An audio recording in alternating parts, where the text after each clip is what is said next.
विरारला एक पॅच आहे, तर त्या रस्त्यावर ना खूप लोक मेलेली पण आहे. तर तिकडे खूप जणांना चकवा लागतात, भूतही दिसतात आणि असं बोललं जाते ना की ते सैतानाचं दार आहे.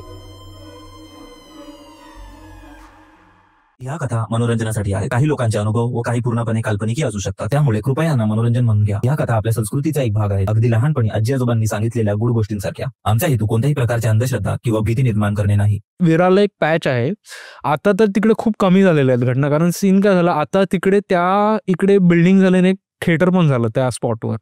म्हणजे लोकांना कळणारच आहे, मी थिएटर बोलला ना. एक पॅच आहे, तो काहीतरी एक 2-2.5 किलोमीटरचा सरळ रस्ता आहे, सरळ. तर त्या रस्त्यावर ना खूप असे ऍक्सिडेंट्स वगैरे होत राहतात, अपघात म्हणजे भरपूर, आणि खूप लोक मेलेली पण आहेत. आणि ती मरतात त्या एका स्पॉटवर. तो एक स्पॉट आहे, सेम स्पॉट आहे.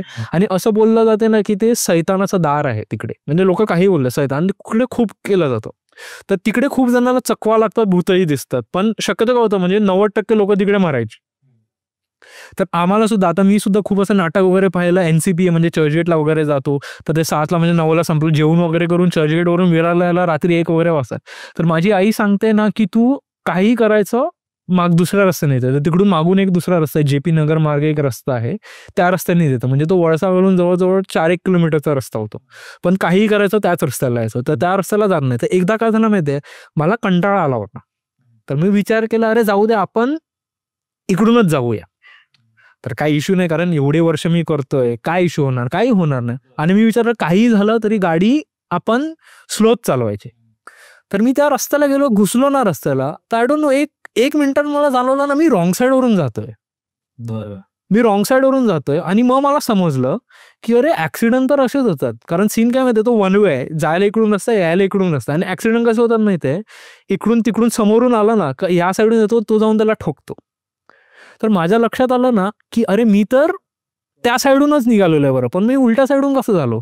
तर मी गाडी केली, गाडी फिरवली आणि परत मागे आलो. तर जिकडून स्टार्ट होतं तिकडून ठरवलं, आता मी ठरवलं इकडूनच जाऊया, प्रॉपर आपण आता भानावर आहे तिकडून जाऊया. तर मी तिकडून जायला निघालो परत. थोड्या 1 मिनिटानंतर मला परत झालं मी रॉंग साईडवरूनच जातोय.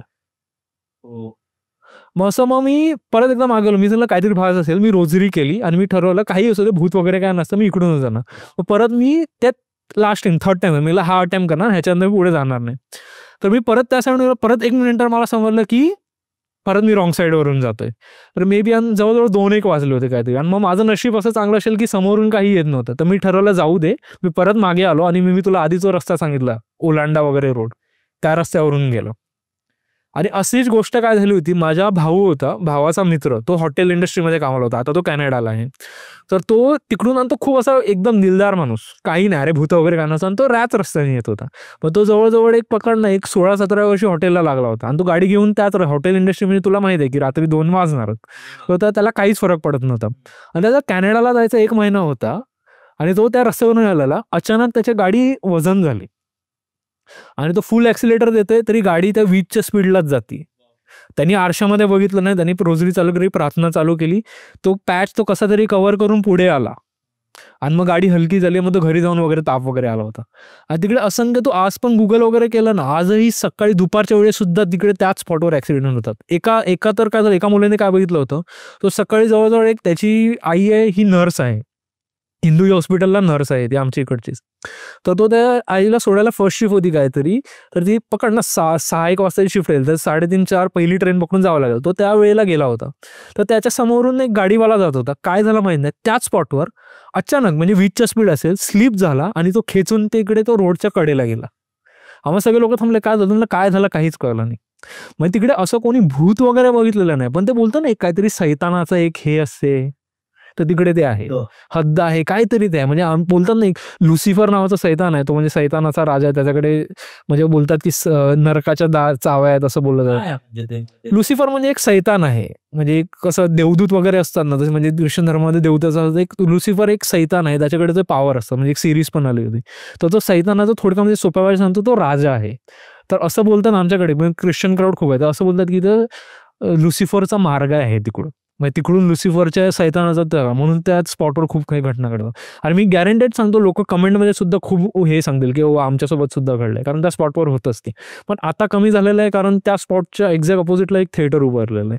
आणि आता थिएटर उभारल्यामुळे तिकडे किलबिलाट, थिएटरला म्हणजे आजूबाजूला काही गाडी वगैरे आले, विकणारे आले, लोक पूजा वगैरे करतात. तर आता काहीतरी झालं असणार असं. आणि आता कसं शो, लेट नाईट शो वगैरे चालतात, म्हणून लोक खूप असतात. पण शक्यतो मी तेव्हा आधी पण बोललो की भूत कधी दिसणार, जेव्हा लोकवस्ती कमी असते. आणि तेव्हा असंच होतं, जो पॅच होता, म्हणजे कसं होतं, तो पॅच कसा आहे माहिती आहे, शहर आहे आणि गाव आहे, तर तो मध्ये शहर आणि गावाला जोडणारा तो पॅच होता. म्हणजे आम्ही जे मूळ भूमिपुत्र आहे, आणि मग थोडक्या विराला स्टेशनला लागून शहर आहेत, बिल्डिंग्स आहेत, तर तो मधला जो पॅच होता, तर त्या पॅचमध्ये काहीही नव्हतं. आता हळूहळू करून शहरीकरण गावाकडे पण येत, आणि ते असं वाद चालू आहे की आपण गावं वाचवली पाहिजेत, तो वेगळा वाद आहे. पण ते असं आधी खूप व्हायचं, पण आता हळूहळू कमी झालेलं लोकवस्ती वाढल्यामुळे.